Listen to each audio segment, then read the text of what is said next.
Ya, baik. Alhamdulillah, terima kasih banyak telah menyempatkan diri untuk hadir di Suara Parlemen pagi hari ini bersama saya, Pak.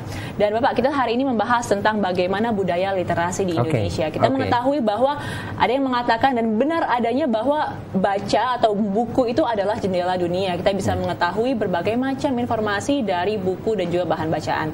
Nah, mengapa Pak di Indonesia ini kita masih nomor 60 dari 61 negara yang mewujudkan kualitas literasi? Ada masalah apa sebenarnya, Pak? Ya, sebenarnya kalau kita memetakan tentang budaya literasi, khususnya dalam konteks membaca, sebenarnya paling tidak ada dua ya yang bisa dilihat. Pertama adalah memang keadaan realnya di masyarakat kita itu dari sudut minat bacanya tergolong rendah. Ya, bahkan sudah ada satu riset yang menyatakan bahwa hanya 1 dari 1.000 orang di Indonesia yang punya minat untuk membaca. Berarti itu kan dari motivasi dirinya ya. Nah, yang kedua juga berdasarkan pengalaman saya di lapangan, justru adalah berkaitan dengan akses bacaan. Jadi banyak masyarakat Indonesia yang hari ini itu belum mendapatkan akses bacaan. Oleh karena itu menurut saya adalah dua ini harus menjadi sebuah perhatian untuk menghidupkan atau membangun budaya literasi ya di Indonesia. Baik Pak, kalau misalkan kita membicarakan di Indonesia sendiri Pak, mungkin pemerataan ini di Indonesia ini belum merata. Kita mengenal daerah yang namanya daerah 3T. Ini masih sangat sedikit sekali infrastrukturnya atau bahan-bahan bacaannya yang ada di sana juga masih sangat minim jika dibandingkan dengan kita yang berada di Jakarta saat ini. Apa yang seharusnya dilakukan oleh pemerintah? Ya, sebenarnya pemerintah sudah punya program inisiasi yang disebut Gerakan Literasi Nasional gitu ya. Tinggal ini berkaitan dengan implementasinya saja gitu.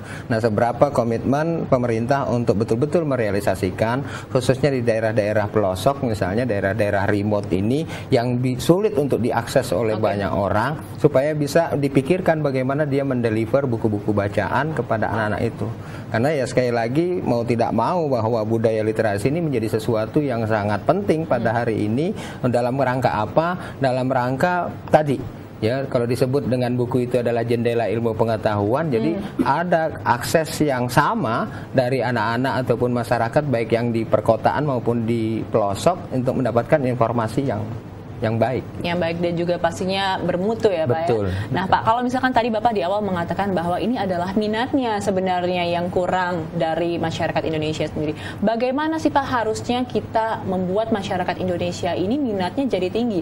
Harus diberikan sosialisasikah atau ada langkah-langkah lain yang menurut Bapak ini tepat seperti itu? Ya, yang saya melihat sih kalau di dalam realisasi yang selama ini saya lakukan ada dua juga ya motivasinya. Pertama adalah dari dalam diri kita sendiri sebagai masyarakat atau sebagai individu harus punya kesadaran untuk belajar. Karena sekali lagi budaya literasi itu adalah yang paling fundamental, kita sebut itu budaya kesadaran belajarnya.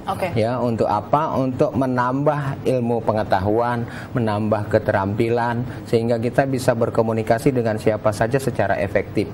Ya, bisa dipilih informasi itu yang baik mana, yang tidak mana. Jadi kalau kita lihat hari ini banyak hoax, banyak juga mungkin ujaran kebencian dan sebagainya, itu adalah bukti bahwa tingkat literasi masyarakat kita itu sangat rendah. Karena nggak bisa lagi menyeleksi informasi gitu. Nah, yang kedua adalah kalau kita lihat dari sudut program untuk meningkatkan minat gitu. Ya, minat itu paling tidak harus dibarengi dengan akses. Ada minat nggak ada akses percuma.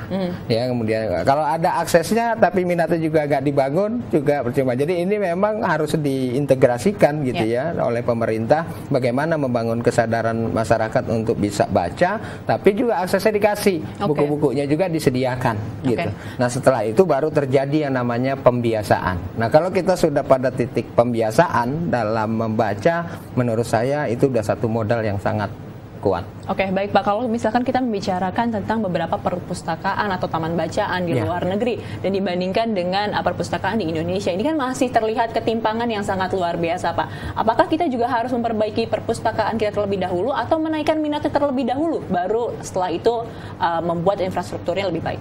Ya, ini tantangan sebenarnya buat perpustakaan atau taman bacaan di manapun ya di Indonesia gitu, karena secara realitas menurut saya adalah pertanyaannya adalah kalau minatnya banyak terus bukunya tidak ada, juga itu mengalami kesulitan gitu. Atau dibalik juga misalnya bukunya banyak, tapi anak-anaknya juga yang baca tidak ada, ini juga persoalan gitu.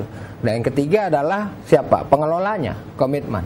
Ini rata-rata semua pekerjaan perpustakaan, taman bacaan itu kan aktivitas sosial. Karena sifatnya sosial ini memang dibutuhkan sebuah komitmen, karena ini bicara tentang kepedulian, bicara tentang bagaimana mencerdaskan anak bangsa gitu, dan memberikan akses bacaan gitu.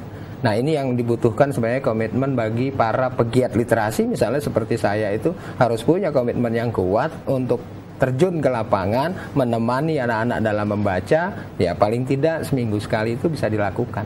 Luar biasa sekali. Oke, baik pemirsa, setelah ini kita masih akan berbincang-bincang bersama dengan Bapak Syarif mengenai meningkatkan budaya literasi di Indonesia. Tapi kita akan jeda sejenak terlebih dahulu. Tetap bersama kami di Suara Parlemen.